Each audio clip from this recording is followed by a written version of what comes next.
You shouldn't be out here alone. Come inside. Thank you. Nobody told Marcus Webb that the shivering creature behind his dumpster was the most consequential being he would ever meet. Nobody told him that the decision he made in the next 30 seconds would be read into the official record of the Galactic Accord 3 years later. He just saw something cold. He just saw something alone. And Marcus Webb had never, not once in 38 years, been able to look away from something that needed help. That is what this story is actually about. Not the politics, not the warships, not the emergency session of the Galactic Council that followed. It is about one man, one doorway, one choice, and the chain reaction it sent across 100 star systems. Before this is over, you will understand how a species without a word for mercy was forced to build one, how the most powerful diplomatic body in the known galaxy got humbled by a man who makes soup for a living, and why opening a door might be the most dangerous, most beautiful, most stubbornly human thing we have ever done. In Sci-Fi, Altheri of the Ninth Creth had never been cold before. Her homeworld, a tidally locked moon called Vethka, sits so close to its gas giant parent that the surface never drops below 23 degrees, even at the poles. Her kind, the Vrethani, are built for warmth, blood thick and violet, circulated by two hearts beating in alternating rhythm like two drummers keeping each other honest. They have no word for shivering because their biology never required one.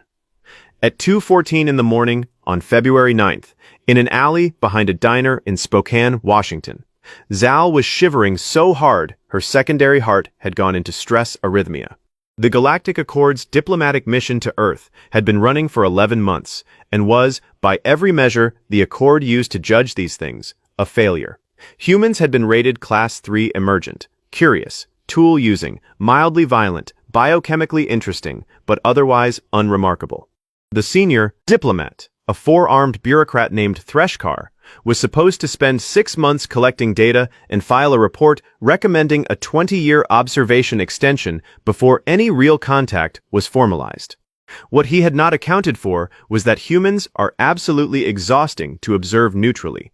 They kept doing things, unexpected things, irrational, emotionally inconvenient things that broke his data models every time he got them running cleanly.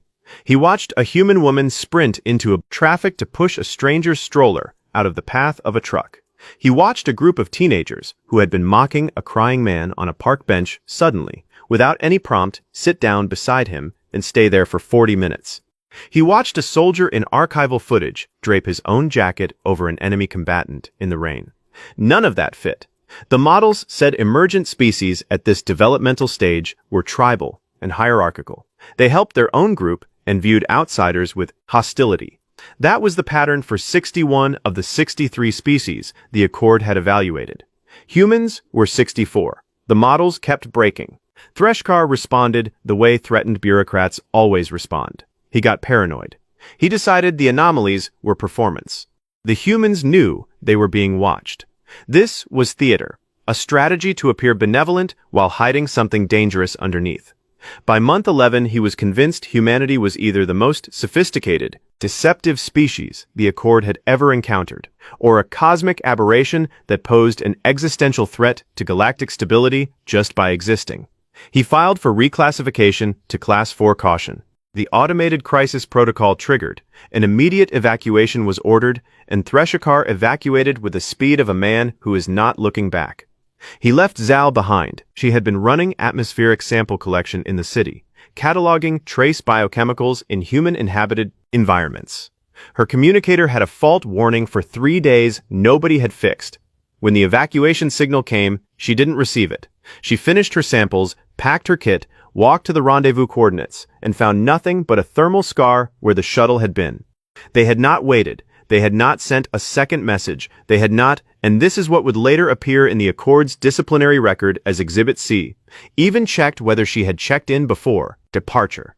Zal stood in that parking lot for 20 minutes running probability models. She calculated her atmospheric exposure limit. She inventoried her resources, one sample case, one broken communicator, one emergency beacon needing a 6-hour warm-up cycle. No local currency. Vrithani do not panic. They assess and adapt. What she did not have was a warm solution. She moved to the diner's exterior wall for the radiant heat, then to the dumpster alcove when the wind picked up, folding into the smallest shape she could make, her four-fingered hands flat against her chest plates, her secondary heart stuttering, arriving at the same answer each time.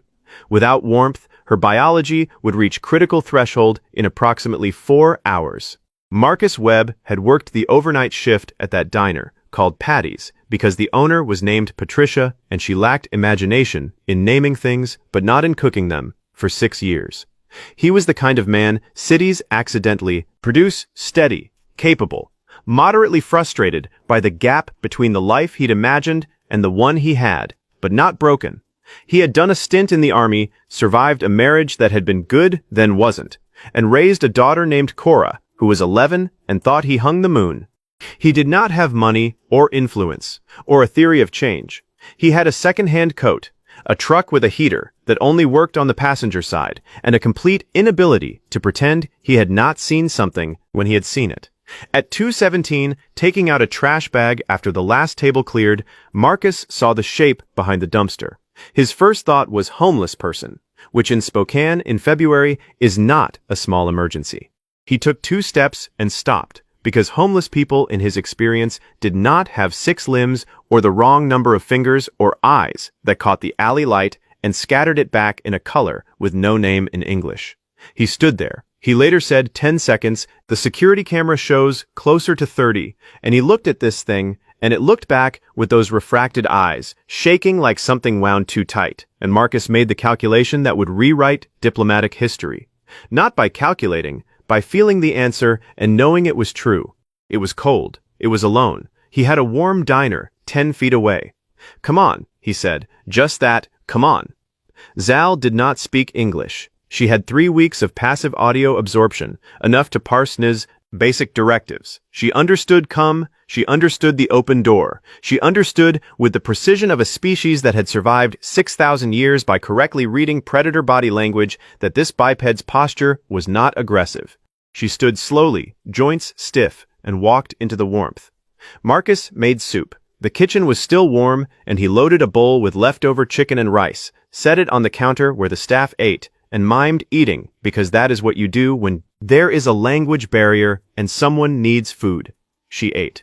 Not because she recognized chicken and rice, she didn't, but because the gesture was unambiguous, and she was frightened and exhausted and had been alone in the cold for 2 hours, and something warm, placed in front of her without demand or condition, was the most disorienting thing she had experienced in 11 months on this planet. While she ate, he found the foil emergency blanket in the first aid kit and draped it around her shoulders. Then he sat across from her with his coffee and waited.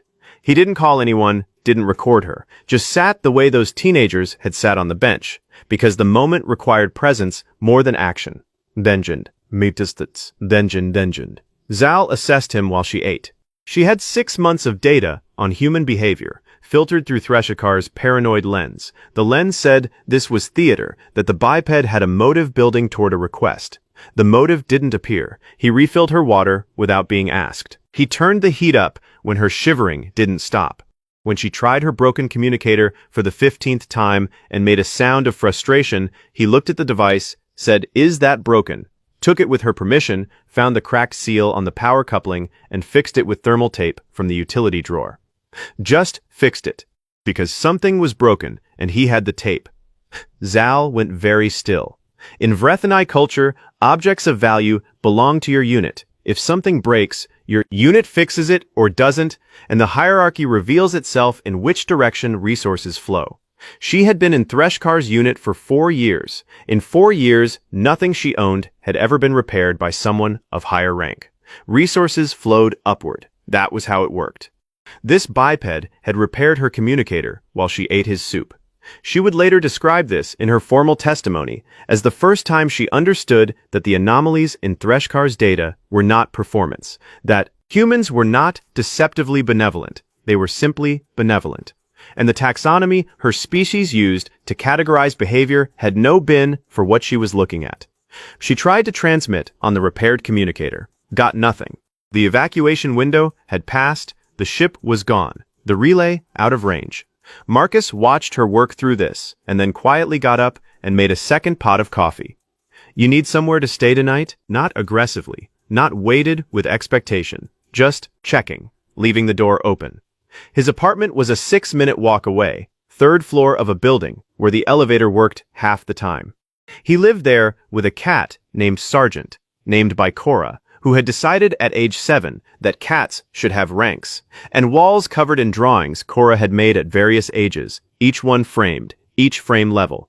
Zal slept on the futon under 3 blankets and her equipment vest, and slept for 5 hours, the first real sleep she'd managed in 3 weeks.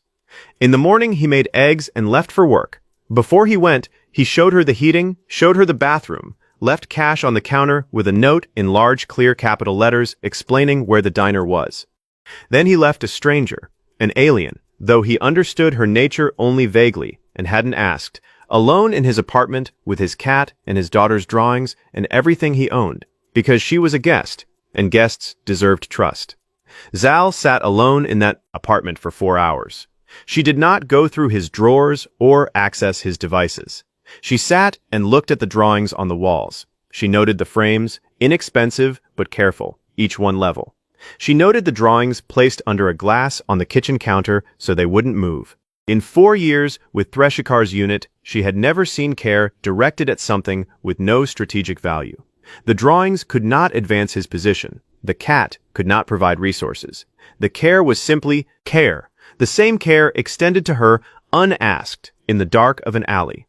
She spent those 4 hours revising everything she thought she knew.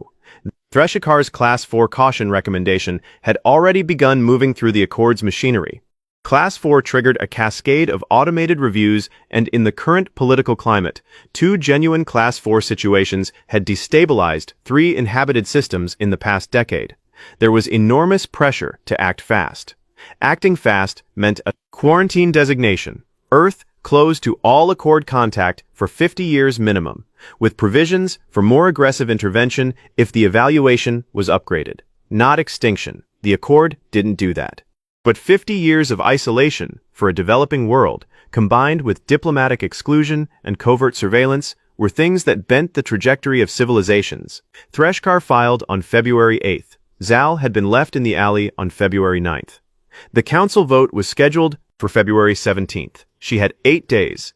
Her communicator had a long-range emergency function that could, from sufficient elevation at the right window, reach an Accord relay satellite. She had the math, the coordinates, the equipment to boost the signal into a full testimony injection into the active council record. She could transmit from Marcus's roof. She had not done it yet because she was still rewriting. The version she had planned was a careful technical correction to Threshikar's methodology, documented, persuasive, likely to delay the vote. What she sent instead was a first-person account, in the formal, evidentiary language of Accord testimony, of 17 hours in human space without diplomatic protection. A raw sample, an uncontrolled experiment. She wrote about the alley, the soup, the foil blanket and the fixed communicator, the apartment and the cat and the drawings on the walls, each one level in its inexpensive frame. She submitted it as a counter-recommendation against Class 4 caution, citing direct observational evidence of anomalous benevolence behaviors extrapolated from a non-diplomatic encounter with a single individual of no elevated social standing. Then she climbed down from the roof and asked Marcus what sergeant meant. He explained, military rank, long story, his daughter's idea. Zal processed this, a domestic animal holding a military title, assigned by a child, maintained by an adult, not because it was logical, but because the child had thought it was funny, and the adult thought everything the child thought was worth preserving. She had to sit down. "Are you okay?" Marcus asked. "I am reassessing something," she said. "Okay," said Marcus. "You want coffee while you do that?" The council session on February 17th ran 5 hours and 11 minutes. Zal's testimony was read into the record by the presiding officer, a 700-year-old collective intelligence named Vorash, who had overseen the admission of 49 species and was not known for visible emotional response. Vorash paused for 11 seconds after reading the section about the communicator repair, then it read the part about the drawings on the wall. Threshkar spent most of the session making procedural objections. Zal's testimony was contaminated by survival stress. The benevolence was contextual. One human, one night, one alley was not a dataset. Voresh called for supplementary review of all anomalous behavioral data Threshkar had logged and discounted. The soldier's jacket, the woman in traffic, the teenagers on the bench, 61 incidents coded performance likely and buried. The supplementary analyst presented a coherent pattern, not isolated events, not theater, but a species-level behavioral signature consistent across geographic regions, class divisions, age groups, and cultural contexts. Humans helped, not just their own people, not when there was something in it for them. In alleys at 2 in the morning, when the thing they were helping didn't look like them and had no way to reciprocate. They helped the way you breathe, because not helping required more conscious effort than helping did. The vote on Class 4 caution failed 11-3. Threshkar was quietly recommended for reassignment, which in Accord language means what you think it means. The motion that passed designated humanity Class 3 emergent, with an expedited review track and a notation unused in Accord records for 140 years. Anomalous altruism, species-wide, origin undetermined. Recommend extended observation with priority interest designation. What it meant, as Voresh clarified after the vote, was, these people are something we have not seen before. Watch carefully. Do not frighten them, and do not close the door. Marcus found out on a Tuesday afternoon, 14 months later, when Zal came back. Not alone, with a diplomatic team, proper credentials, a translation apparatus. She sat in the same stool at Patty's counter and told him everything. The testimony, the vote, the notation, what it all meant. Marcus drank his coffee. The soup, he said finally. That was the big thing, the soup? The communicator was the pivot point, Zal said. Though the soup was noted. He turned his mug in his hands. You got left out in the cold, by your own people. Yes, and you're the one who went to bat for us. Zal considered how to explain what had happened to her in that apartment. Sitting with Sargent, staring at the drawings, the realization she was still working through and thought she might be working through for some time. You showed me something I did not have a word for, she said. And now you do? We are still building it. It is not a short word. Patty refilled both cups without being asked, the way she always did, asked if his friend wanted anything, and Zal said she would very much like the soup. Marcus sat across from a being from another world in a diner in Spokane on a Tuesday and felt, without entirely understanding why, like something enormous and correct had just clicked into place. Here is what I want you to take from this. The Galactic Accord had evaluated 63 species before us. 63 civilizations that climbed out of caves, built tools, made fire, and looked up to ask what else was out there. In all 63, the pattern held. Help your own first. Treat outsiders as threats or assets. Build walls and hierarchies. Optimize for survival. And then there was 64, making soup. Fixing things because something was broken and you had the tape. Framing drawings at $5 a frame because a child made them and the child matters. Sitting down on the bench because someone was sad and you were there. There is no evolutionary advantage to placing your jacket on an enemy in the rain. No strategic return on sprinting into traffic for a stranger's stroller. No resource, logic behind Marcus Webb holding a door for something he had never seen and making it soup when it came inside. There is only this. We looked at something cold and alone and could not look away. That impulse, irrational, unselected for, persistent across 6,000 years and every culture that ever existed, might be the strangest and most powerful thing about us. Not our technology, not our violence, not our art. The thing that made an ancient collective intelligence pause for 11 seconds in a diplomatic session was the same thing that makes you hold the elevator for a stranger, cover a sleeping person on a bus, hand back what someone dropped without waiting to be asked. We help, not because we are required to, not because anyone is watching, because something deep in us finds the alternative unacceptable. That is the whole story. Voresh used the word anomalous because it was the correct scientific term, but Marcus Webb, who still works at Patty's and has turned down most of what they have offered him because Cora is 12 and Spokane is where she is, would tell you it isn't anomalous at all. It is just what you do, Notation is still active. The review is ongoing. And somewhere in a Vrethany research station, on a wall of pale alien material, there is a framed child's drawing, a crayon cat in a military hat signed in 11-year-old handwriting. Cora drew it and asked Zal to take it, because she thought Zal should have something of home wherever she was going. Zal didn't have a word for that either. She is working on it.